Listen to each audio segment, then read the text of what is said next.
안녕하세요. AI가 암을 정복하고 또 지구상 모든 학생에게 정말 완벽한 맞춤형 교육을 제공하는 세상. 이게 샘 알트먼 오픈 AI의 CEO가 꿈꾸는 미래인데요. 그런데 이 꿈, 이걸 현실로 만들려면 상상조차 힘든 자원이 필요하다고 합니다. 2033년까지 250기가와트. 와. 네, 이게 현재 가치로 따지면 10조 달러, 우리 돈으로는 1경원이 넘는 비용이고요. 그 전력량만 해도 독일 같은 나라 전체가 쓰는 양이랑 맞먹는 거죠. 정말 엄청난 규모입니다. 그렇죠. 오늘 심층 분석에서는 바로 이 샘 알트먼이 이 거대한 목표를 위해서 실리콘밸리의 거물들을 어떻게 움직이고 있는지, 그의 그 대담한 거래 전략, 또 그 뒤에 숨겨진 이야기들을 좀 깊이 파헤쳐 보려고 합니다. 네, 엔비디아, 소프트뱅크, 마이크로소프트, 오라클, AMD, 브로드컴 이름만 들어도 정말 쟁쟁한 기업들이죠. 이 기업들이 왜 알트먼의 비전에 이렇게 뛰어들었는지, 그 속내는 뭘지, 또 파급 효과는 어떨지 같이 살펴보면 흉내도올 것 같습니다. 맞습니다. 단 하나의 스타트업 그리고 한 사람의 비전이 기술 경제 전체를 뒤흔들고 있는 지금인데요. 이 현상이 뭘 의미하는지 지금부터 한번 깊이 들어가 보시죠. 알트먼은 예전부터 AI의 그 혁명적인 잠재력, 이걸 누구보다 강하게 설파해 왔잖아요. 네, 그랬죠. 그의 주장은 아주 명확합니다. 세상을 바꿀 AI를 만들려면 어마어마한 컴퓨팅 파워가 필요하다는 것. 그가 직접 쓴 글에도 이런 말이 있어요. 가장 성공한 사람들은 거의 망상에 가까울 정도로 스스로를 믿는다. 그리고 그 믿음을 다른 사람에게 설득시키는 능력이 핵심이라고 했죠. 바로 그 지점입니다. 그 엄청난 비전이 결국은 아주 구체적인 현실 문제로 이어지는 거죠. 그러니까 반도체 칩을 확보하고 데이터 센터를 짓는 문제. 이게 바로 알트먼의 그 공격적인, 때로는 좀 무모해 보이기까지 하는 거래 행보의 시작점이라고 볼 수 있습니다. 결국 비전은 하드웨어가 있어야 실현되니까요. 그 대표적인 예가 지난 1월이었죠. 소프트뱅크의 손 마사요시 회장이랑 알트먼이 백악관에서 그 초대형 AI 인프라 프로젝트 스타게이트 계획을 발표했을 때 네, 맞아요. 이 소식을 들은 엔비디아의 젠슨 황 CEO는 좀 기분이 복잡했다고 해요. 그랬을 것 같아요. 거의 10년 동안 오픈 AI에 AI 칩 대주고 성장을 지켜봤는데 정작 그 역사적인 자리에 자기는 빠졌으니까. 그렇죠. 일종의 FOMO, 소외되는 것에 대한 두려움, 이걸 느꼈다는 거죠. 네, 그러자 엔비디아가 정말 발빠르게 움직였습니다.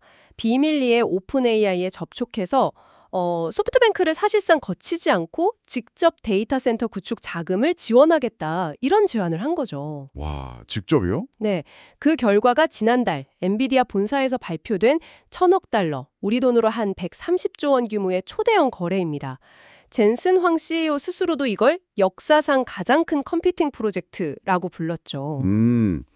알트먼이 이걸 처음부터 다 계산했는지는 모르겠지만 결과적으로 보면 실리콘밸리 거물들의 그 경쟁심이나 자존심 같은 걸 아주 절묘하게 이용하고 있는 모양새예요. 뭐랄까, 불씨를 던져서 경쟁에 불을 붙이는 느낌.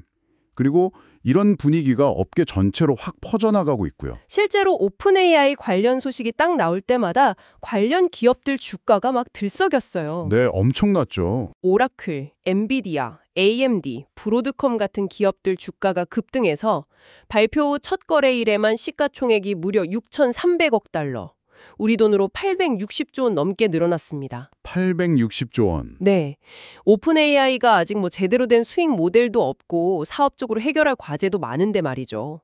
시장의 기대가 얼마나 뜨거운지 알 수 있는 대목입니다. 그런데 여기서 진짜 중요한 질문이 생기는 거죠.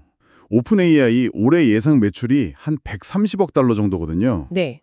근데 엔비디아랑 오라클하고 맺은 계약만 봐도 앞으로 내야 할 컴퓨팅 비용이 6,500억 달러가 넘을 걸로 추산돼요. 6,500억 달러요. 와, 매출의 몇 배인가요, 이게? 그렇죠. 여기에 AMD, 브로드컴, 마이크로소프트까지 다 합치면 총 비용이 1조 달러, 그러니까 1,300조 원에 달할 수도 있다. 이런 계산이 나옵니다. 이 격차가 정말 어마어마하죠. 그래서 AI 열풍이 너무 단 한 회사, 그리고 한 사람의 비전에 크게 의존하는 거품 아니냐, 이런 우려가 나오는 겁니다. 심지어 일부 파트너사들은 오픈 AI가 자기네 칩을 살 수 있게 자금을 대주는 그런 구조까지 만들고 있다는 분석도 있어요. 자금을 대준다. 네. 이건 마치 돈을 빌려줘서 자기 물건을 사게 하는 뭐랄까 수요를 인위적으로 만드는 순환 거래처럼 보일 수도 있는 부분이죠. 위험 부담이 상당히 커 보입니다. 그러네요. 듣기만 해도 좀 아찔한 숫자들인데요. 근데 알트만 본인은 현재 컴퓨팅 파워 부족이 너무 심각해서 제품 출시까지 늦어질 정도라고 말하고 있어요. 그러면서 더 많은 컴퓨팅을 확보하면 그게 결국 다 매출로 이어질 거다. 이렇게 강하게 믿고 있는 거죠. 지수적 성장을 믿어야 한다는 그의 말에서 그런 확신이 느껴집니다. 그의 과거를 보면 사실 이런 대담한 베팅이 아주 낯선 것만은 아니에요. 스탠포드 중퇴하고 포커 상금으로 학비를 벌었다는 일화도 있고요. 아, 포커로요? 네. 그리고 아직 불확실성이 큰 암호화폐나 핵융합 같은 분야, 이런 스타트업에 과감하게 투자했던 이력들을 보면 그의 성향을 좀 짐작할 수 있죠. 위험을 감수하고 크게 베팅하는 스타일입니다. 그렇군요. 하지만 처음부터 모든 거물들이 그의 비전에 막 열광했던 건 아니라고요? 네, 아니었습니다. 작년에 알트먼이 마이크로소프트의 사티아 나델라 CEO에게 그 스타게이트 프로젝트 있지 않습니까? 네, 오픈 AI 전용 데이터 센터? 그렇죠. 그거 짓는데 최소 1,000억 달러 투자해달라고 요청했는데 거절당했어요. 1,000억 달러를 거절했다고요? 네. 또 대만 반도체고인 TSMC의 CC 웨이 총재에게는 무려 7조 달러 규모의 새 칩 공장 건설 프로젝트를 제안했는데 7조 달러요? 와. 이것도 너무 공격적이어서 믿기 어렵다 이런 반응을 얻었죠. 아하. 이런 초기의 거절들이 오히려 알트먼이 다른 파트너를 찾는 계기가 된 셈이죠. 특히 그때 마침 위워크 투자 실패 같은 걸로 좀 어려움을 겪던 소프트뱅크 손방사요시 회장에게 접근한 건 타이밍상으로나 전략적으로나 참 흥미로운 선택이었습니다. 그렇군요. AI가 인간지능을 넘어서는 그 특이점, 싱귤레리티에 굉장히 깊은 관심을 보이던 손 회장에게 알트먼이 이렇게 설득했다고 하죠. 회장님의 꿈, 예를 들어 AI 로봇 공장 같은 것들을 진짜 실현하려면 지금보다 훨씬 더 많은 컴퓨팅 파워가 반드시 필요합니다. 네, 핵심을 짚은 거죠. 그래서 작년 11월에 손 회장이 알트먼을 도쿄 근교에 있는 자기 저택으로 초대했어요. 거기가 로마 황제의 조각상들이 쫙 늘어서 있어서 베르사유라고 불린다고 하던데 베르사유요? 네, 거기서 며칠간 머물게 하면서 함께 스크램블 에그를 먹으면서 알트먼이 비전을 제시했습니다. 소프트뱅크랑 손잡고 미국 전역에 오픈 AI 전용 데이터 센터를 짓자. 그리고 이걸 위한 자금 조달까지 책임질 새로운 클라우드 회사를 만들자. 이런 거였죠. 와, 정말 담대한 제안이네요. 결국 손 회장이 이 제안을 받아들여서 나중에 5천억 달러 규모로 발표된 스타게이트 계획을 이끌기로 합의했습니다. 정말 영화 속 한 장면 같아요. 네, 그렇죠. 물론 그 합작 벤처가 부지 선정 문제 같은 걸로 실제 진행에는 좀 어려움을 겪고 있다는 이야기도 들리긴 합니다만 중요한 건 이 발표 자체가 엄청난 파급 효과를 낳았다는 점이에요. 백악관 발표 후에 소프트뱅크 주가가 11%나 뛰었고 전 세계에서 수백 건의 데이터 센터 부지 제안이 쏟아졌다고 하니까요. 와, 그러니까 알트먼이 손 회장을 움직인 것 자체가 투자 열기를 지피는 데는 일단 성공한 거죠. 그런데 흥미로운 건 마이크로소프트의 반응이었어요. 올해 1월 스위스 다보스 포럼에서 나델라 CEO가 이 5천억 달러짜리 스타게이트 발표에 대해 질문을 받았거든요. 네. 그랬더니 웃으면서 제가 아는 건 8천억 달러는 괜찮다는 것뿐이라고 답했어요.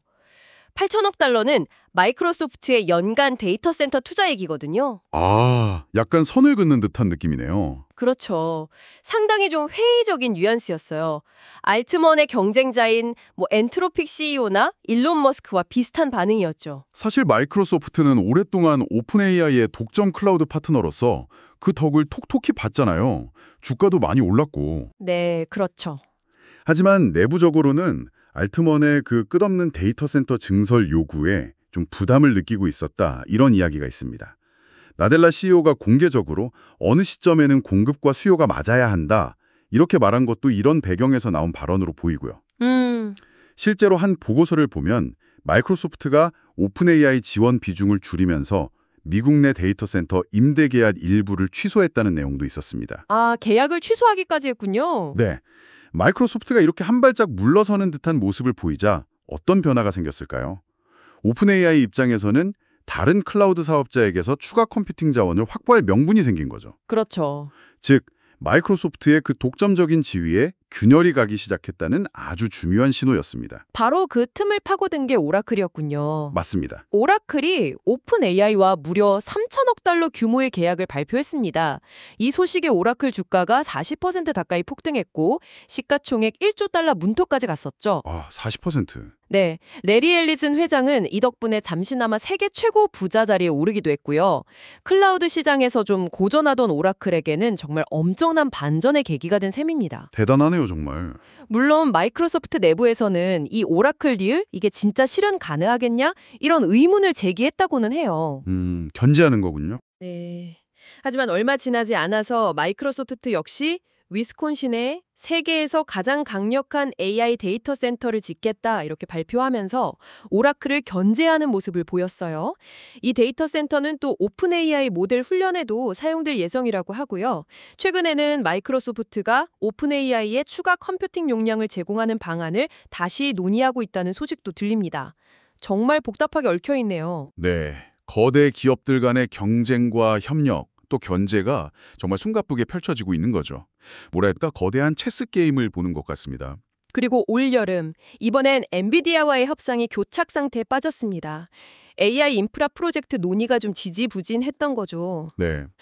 그런데 6월 27일에 미국의 기술 전문 매체 디인포메이션에서 아주 결정적인 보도가 나옵니다. 오픈 AI가 챗 GPT를 돌리기 위해서 구글의 자체 개발 AI 칩이죠. TPU. 이걸 빌리기 시작했다는 내용이었어요. 구글 칩을요. 엔비디아 입장에선 정말 충격이었겠네요. 그렇죠. 이 소식은 엔비디아 본사를 완전히 뒤흔들었습니다. 사실 그때 오픈 AI가 엔비디아 의존도를 좀 낮추려고 하는 건 공공연한 비밀이었거든요. 자체 칩 설계를 위해서 브로드컴하고 협력하고 있었고 엔비디아 경쟁사인 AMD 칩도 열심히 테스트하고 있었고요. 네. 게다가 구글하고 처음으로 클라우드 계약을 맺으면서 구글 칩 사용 가능성도 열려있는 상황이었죠.